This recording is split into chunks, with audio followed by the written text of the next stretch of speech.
انا للہ و انا الیہ راجعون۔ پاکستان میں ایک فرد کے جن کا نام ہے سید جواد، کہ جن کی خصوصیت یہ ہے کہ ان کے کلپس دشمنان اہل بیت علیہم السلام کے مورل کو ہائی کرنے کا سبب ہیں، اور دشمنان اہل بیت کی خوشی کا سبب ہیں، اور محبان اہل بیت علیہم السلام کے غم اور ان کے مورل کو ڈاؤن کرنے کا سبب ہیں۔ کبھی وہ عقائد پہ حملہ کرتے ہیں تو کبھی تاریخ کو مسخ کرتے ہیں۔ البتہ یہ سب کچھ دشمنان اہل بیت کے فضائل کے لیے راہوں کو ہموار کرنے کے لیے کرتے ہیں۔ تو کبھی زبان سے ایسے الفاظ ادا کرتے ہیں کہ جس سے امامے اور علماء اہل تشیع کی توہین ہو، خصوصاً خواتین کے بارے میں جو بددعاؤں اور وحشیوں اور جاہل قبیلوں والوں کی مینٹلٹی ہے اور جو زبان ہے وہ استعمال کرتے ہیں۔ اور پہلے بھی ہم توجہ دلا چکے اور باقاعدہ ایک دفعہ پورے ان کے کلپس بھی لوگوں کے سامنے پیش کیے، اور ہدف یہی تھا تاکہ لوگ نہ سمجھیں کہ یہ کوئی شیعہ عالم دین ہے کہ جس کی ایسی زبان ہے۔ اب انہوں نے دعا زہرا کے بارے میں بہت ہی عجیب و غریب الفاظ استعمال کیے کہ جن میں ایک لفظ ہے فاحشہ۔ تو اپنی گفتگو میں انہوں نے کبھی بد کردار بچی، کبھی گمراہ بچی، اور کبھی ناپاک کردار، اور پھر لفظ فاحشہ استعمال کیا۔ نام اس نے دعا زہرا رکھا ہوا ہے، اور عمل اس کا دیکھیں کتنا پلید عمل ہے۔ سب سے پہلے تو باقاعدہ کیس کر کے اس سے نام بدلوایا جائے۔ فاحشہ کے اوپر نہیں جچتا یہ نام، فاحشہ کے اوپر نہیں جچتا یہ نام، فاحشہ کے اوپر نہیں جچتا یہ نام۔ اور پھر والدین کے لیے کہا کہ یہ صحیح نہیں ہے کہ ایسے بچوں کا دفاع کیا جائے۔ والدین اس بچی کے، ان کا یہ فریضہ نہیں بنتا جتنے وہ آگے آ گئے ہیں۔ جب اولاد عاق ہو جائے، نافرمان ہو جائے، تو نافرمان کو نافرمان مانو، نافرمان کو نہ پھر کلیجے سے لگاؤ، دل سے لگاؤ۔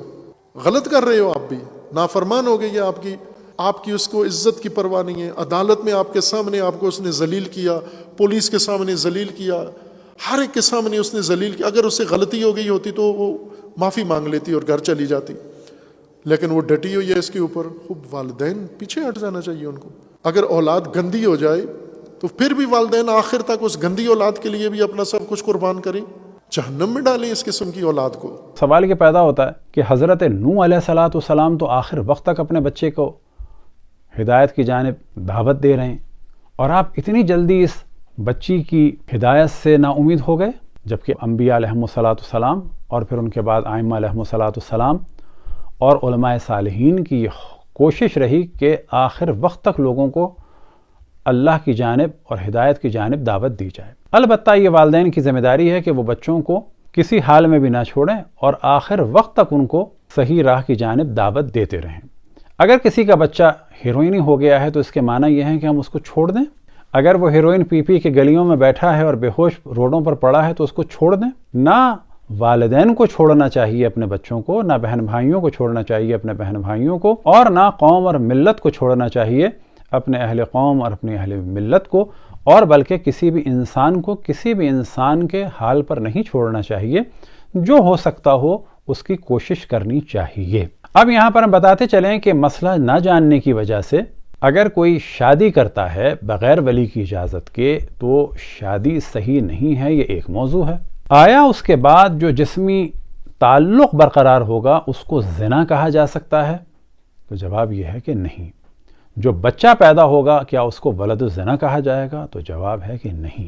یہاں پر اس سیکشول ریلیشن شپ کے لیے جو فقہ میں لفظ استعمال ہوتا ہے وہ ہوتا ہے کہ وطیہ بالشبہ، ایک شبہ ہے، یہاں پر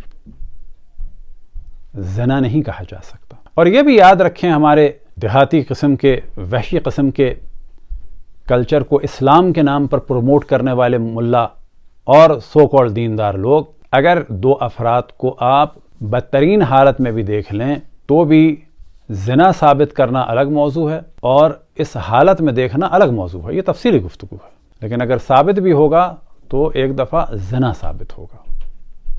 ان موصوف نے کیونکہ 3 گھنٹے بولتے ہیں اور ہدف یہ ہوتا ہے کہ نئی بات کرنی ہے چاہے کچھ ہو جائے، انہوں نے لفظ استعمال کیا اس بچی کے لیے کہ ایسے میں تو دشمن بھی یہ لفظ استعمال نہیں کرتا کسی کے لیے۔ یعنی اتنی غیرت نہیں ہے، حمیت نہیں ہے، اور ان کے طرفداروں میں سے کوئی انسان ایسا نہیں ہے جس میں اتنی غیرت ہو، حمیت ہو، انسانیت ہو کہ وہ ان کو سمجھائے کہ بابا ایسے میں ایسے الفاظ استعمال نہیں کرتے. کیا سوچا اس شخص نے کہ ماں باپ پر کیا گزری ہوگی یا بچی پہ کیا گزری ہوگی کہ لفظ فاحشہ استعمال کر رہے ہیں؟ اس شخص کو نہ لگتا ہے اردو آتی ہے، نہ عربی آتی ہے، نہ فارسی آتی ہے. اردو اور فارسی میں تو صرف اس کے یہ معنی ہیں فاحشہ کے کہ وہ عورتیں کہ جو اپنی عزت کی باقاعدگی سے نیلامی کرتی ہیں پیشے کے طور پر. آپ کو بڑا شوق ہے اسلامی نظام نافذ کرنے کا، تو ہماری گزارش ہے کہ پاکستان کے بعض افراد ان پر مقدمہ کریں کہ انہوں نے کیسے ایک بچی کو فاحشہ کہا، کیونکہ اسلام میں اس جملے کو استعمال کرنے کی سزا 80 کوڑے ہے. کسی کو زنا کی نسبت دینا یا مردوں کو ہم جنسی کی نسبت دینا یا کسی بچے کو ولد الزنا کہنا، یہ سب حد قذف اس پر جاری ہوگی، یعنی 80 کوڑے. انہوں نے زنا نہیں بلکہ فاحشہ کا لفظ استعمال کیا ہے. پھر اس کے بعد ایک انہوں نے نظریہ دیا کہ بچی پر کیس کرنا چاہیے کہ اس نے اپنا نام دعا زہرا رکھا ہے. بابا اس نے نہیں رکھا، ماں باپ نے رکھا ہے. یعنی آپ میں اتنا سینس ہے کہ یہ بچی اس وقت جا کر اپنا نام بدلوائے. اچھا کیوں بدلوائے بقول ان کے؟ کیونکہ فاحشاؤں پر نام نہیں چشت معاذ اللہ. اب ان کے جواب کے طور پہ کہا جا سکتا ہے کہ آپ کا تو اصلی نام تھا فرزند علی شاہ، لیکن آپ اہل بیت کا دفاع تو کرتے نہیں ہیں، دشمنان اہل بیت کے لیے راہیں ہموار کر رہے ہیں. وہ شخص کہ جس نے رسول اللہ صلی اللہ علیہ وآلہ وسلم کو حجر و ہذیان و بکواس کی نسبت دی، ان کی تعلیمات پر پابندی لگائی، وہ کام آپ کو اچھا لگتا ہے، تو پھر آپ کا نام پھر بدل دیا جائے کورٹ میں جا کر، آپ پر مقدمہ کیا جائے، کیونکہ آپ اہل بیت کے طرفدار تو نہیں رہے ہیں. یعنی فرزند علی شاہ سے آپ کا نام پھر فرزند معاویہ خان کر دیں. یہ صرف جواب ہے تاکہ جب بولیں تو ذرا سوچ کے بولیں. جس روایت کا آپ نے حوالہ دیا وہ کون سی روایت ہے؟ کیا اس میں یہ پیغام دے رہے ہیں امام محمد باقر علیہ السلام کے بچوں کو ان کے حال پہ چھوڑ دو، برباد ہونے دو؟ یعنی اگر کسی نے ایک دفعہ ہیروئن پی لی اور نہیں مانا تو ہم اس کو چھوڑ دیں؟ یا کوئی لڑکی اگر بگڑ گئی تو اس کو بگڑنے دیں؟ یا اگر بھاگ گئی تو اس سے تعلق توڑ لیں؟ بھاگ بھی گئی ہے تعلق نہیں توڑنا ہے، آخر وقت تک ہمیں جتنا بچا سکتے ہیں کہ بچانا ہے. اس روایت میں جو مفہوم ہے وہ یہ ہے کہ ایک بالغ پر زیادہ مسلط نہ کرو، سمجھا چکے ہو بس کافی ہے، چھوڑ دو اس کو. کیونکہ امر بالمعروف میں ایک مرحلہ ہوتا ہے لوگوں کو بتانا کہ جس کو پتہ نہ ہو، پھر ہوتا ہے ایک واس کا سلسلہ کہ پیار سے بتاؤ. لیکن اب کیونکہ باپ وہاں پر بتاتا تھا اور لڑائی کسی کیفیت ہوتی تھی، تو یہ آپ کی ذمہ داری ہے کہ پوری روایت دکھائیں وہ کون سی ہے. تو وہاں پر امام نے فرمایا ہوگا کہ ہاں یہ بالغ ہے، عاقل ہے، تم پیغام پہنچا چکے ہو، اب کیونکہ یہ اس سے پریشان ہوتا ہے، لڑتا ہے، جھگڑتا ہے، تو ابھی چھوڑ دو اس کو. لیکن امام نے یہ نہیں فرمایا ہوگا کہ بعد میں پیار میں بھی اس کو واز نہ کرنا، نصیحت نہ کرنا، بلکہ ایریٹیٹ نہ کرنا. اس قسم کی روایات کا یہ مفہوم ہوتا ہے. تمام پاکستانیوں کی ذمہ داری ہے کہ جو کچھ ہندو بچیوں کے ساتھ ہوا، مسیحی بچیوں کے ساتھ ہوا، قادیانیوں کے ساتھ ہوا، پھر اس کے بعد جو شیعہ اور سنی بچیوں کے ساتھ ہو رہا ہے، تو کبھی بھی ان چیزوں میں دین و مذہب کو نہ دیکھیں. کسی معاشرے میں جب ہمارا ہدف ہو عدل اور انصاف، تو وہاں پر پھر کسی بھی دین کو اور مذہب کو نہیں دیکھتے. حتیٰ پاکستان میں اگر کوئی ایسی فیملیز ہوں جو اپنے آپ کو ایتھیسٹ کہیں، ہمیں پھر انہیں بھی انصاف دینا ہوگا. ظالم کی ہمیں مذمت کرنی ہوگی، چاہے وہ کوئی بھی ہو اور کوئی بھی دین و مذہب رکھتا ہو، اور مظلوم کا ہمیں ساتھ دینا ہے چاہے اس کا کوئی بھی دین و مذہب ہو. آخر میں ہم علماء کی توجہ دلائیں کہ جب اس قسم کے افراد گفتگو کرتے ہیں تو آپ لوگ اپنی ذمہ داری کیوں نہیں پوری کرتے؟ پھر یہ کہ ایسے افراد کے ساتھ بیٹھتے بھی ہیں، اپنے بلاتے بھی ہیں، جبکہ علماء کی ذمہ داری ہے کہ حق کو بیان کریں. اب اگر علماء حق بیان نہیں کر رہے تو اب ذمہ داری ہے پبلک کی کہ وہ تمام علماء کہ جو اس قسم کے افراد کا ساتھ دے رہے ہیں یا خاموش ہیں یا اپنے بلاتے ہیں یا جاتے ہیں، ان کی مجالس میں بلا شک ہاتھا پائی نہیں ہونی چاہیے، لڑائی جھگڑا نہیں ہونا چاہیے، لیکن سوال کرنا چاہیے. کیا آپ ان کے نظریات سے متفق ہیں تو بھی بتائیں، اور نہیں ہیں تو بھی بتائیں.